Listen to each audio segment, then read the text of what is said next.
So, good morning. It is May the 16th, 2018, and I have a brand new My Ghostbusters Pet Peeves video for you.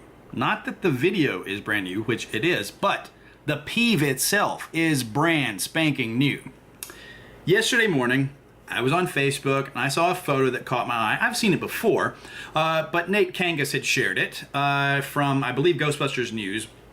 And it depicted Murray, Aykroyd, and Ramis running out of the New York Public Library. And from this particular angle, you could see a blue construction wall up there. I just made the comment, I said, you know that blue construction wall is actually visible when they shoot across the street exiting the bank. Shot later the same day, right across the street from each other. This is established, it's known in commentary tracks and making of books and what have you.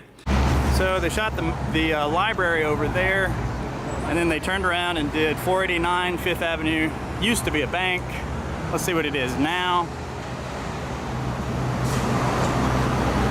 Please do not smoke in this area is what it is now.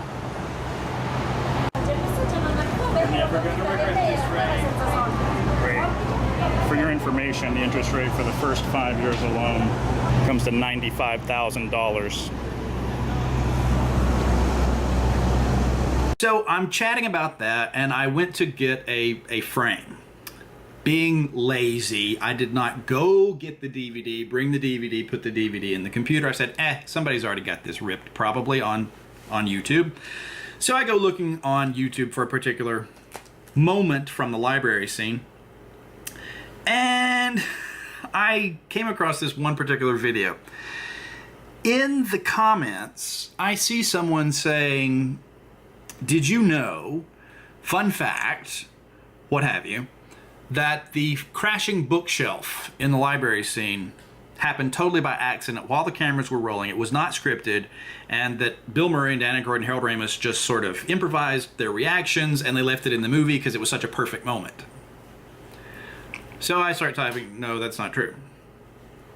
And then I finished that post, and a few minutes later I see that someone else had made a very similar comment, and someone else, and someone else. And so, about 2 years ago, all these people were saying the same thing. I said, okay, step back. I'm not just gonna keep, sticking my fingers in the dikes here. What is going on? Why do people have this misconception? Where did it come from? So I did a little digging.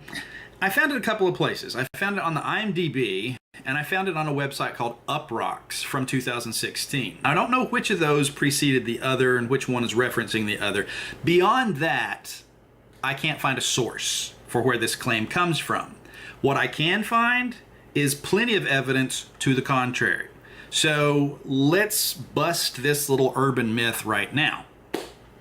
If you go back to the book Making Ghostbusters, which was the first thing that popped to mind, I was thinking there was something about Ivan Reitman coming up with the idea for the crashing bookshelf that morning on the set. Turns out I was wrong. Right here on page 28 of Making Ghostbusters, which is a book from 1985, and I've owned my personal copy since 88, 89, it says that Ivan Reitman felt that the first real ghost sequence demanded a stronger setup than what appeared in the script. So on his way to the set on the morning of shooting, and Joe Medjuk also mentions this on the commentary track of the 1999 DVD, he came up with the idea of having his scientists discover a single stack of books piled from floor to ceiling. Okay. It goes on to say that also inserted into the sequence was Venkman's first involvement with ecto-slime. All right, that's improvised. We know that because they say on the commentary track that they got it in one take. From there, the sequence proceeds roughly as scripted, with the crashing bookshelf and the ghostly encounter. And right here in the excerpt from the script, it describes that entire scene. Right here, it's got back off, man, I'm a scientist. Spengler comes in, says it's moving. They go downstairs. What happens right there is we go from the New York Public Library to the Los Angeles Public Library down in the stacks. Interior, deep in the stacks, day. They come slowly down the dark aisle with Spengler leading, taking constant readings. Their faces are lit, mainly by the light of their own monitoring and recording equipment. High point of view, looking down on them from the spectral point of view. A spiral staircase. One by one, Venkman, Stantz, and Spengler come down the tightly winding old iron staircase. They are scared. Books are strewn all over the floor. A bookshelf. The books start to slide forward, then the whole shelving unit topples over and almost crushes the team under a ton of books. They jump to safety. Venkman says, "Nice." Out loud, he says, "Hello." Spengler looks at his meters and silently points at a dark aisle intersecting the one they're in. The team inches toward it. Spengler says, "It's here." Okay, so as scripted, and if I'm not mistaken, the one in this book is like the October script, the final shooting script from October of 1983. As scripted, you're upstairs. Spengler says, "It's here." They go down a staircase, bookshelf falls, they round a corner, there's the ghost. Yeah, that happens a little too quickly. I think Ivan Reitman had a good call in wanting to extend that sequence and coming up with the symmetrical book stack and Vinkman playing with the ecto slime. Those are great instincts as a storyteller, as a filmmaker. What was a marvel to me was the only part of between Back Off Man, I'm a Scientist, and It's Here that was scripted was the falling bookshelf. Now, I have owned a copy of the, let me check, first draft, August 5th, 1983, since around the same timeline. I got both that book and this script from James Van Heist, the writer of the Real Ghostbusters comic book for Now Comics. And same thing, bookshelf. The books start to slide forward, then the whole shelving unit topples over and almost crushes the team under a ton of books. They jump to safety. Vinkman, nice, out loud, hello. Okay, it was scripted. It was in the script. So this claim that it happened because stagehands disturbed it or a real ghost knocked it over.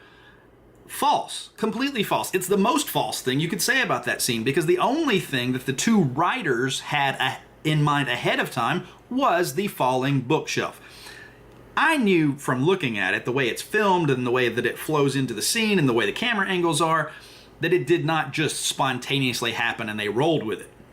You can tell this is a deliberate effect happening. I knew just in my gut it wasn't a spontaneous accident.